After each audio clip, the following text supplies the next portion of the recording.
I learned a lot about de facto segregation in healthcare. Not something I really ever thought about entering into the role of a nurse and the specific NICU that I serve in. Once I started really getting intimate with the literature that I was seeing, starting to look nationally at how our hospitals are situated, who they predominantly serve, the structural underpinnings of those institutions, I really started to realize that Black individuals are segregated to a few hospitals across our nation. For Black families, sometimes the nurses are just strategic in avoiding us. They're strategic in how they narrate us as difficult or challenging. And sometimes it's because they have to kind of parse apart what's important in that moment and then say, hey, this is a higher acuity need. And so we're not going over there. If we don't get the structure right, and if we don't understand the structure of healthcare right, we can never discern bad actors. We can always rely on, we just didn't have enough resources.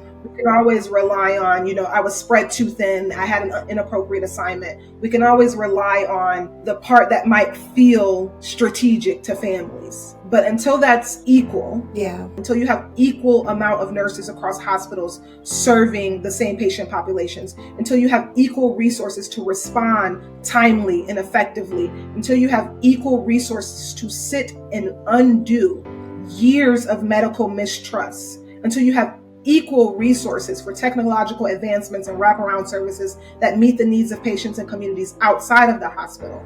Until you have that as equal, you can never discern whether or not it's truly rooted in biases and racism, and you can't tease that out. When we have that equal, then there's no excuse. Now, equity takes us to do things to a greater level. But for now, we don't even know what we need to be equal, because we don't have enough data-informed touch points on that.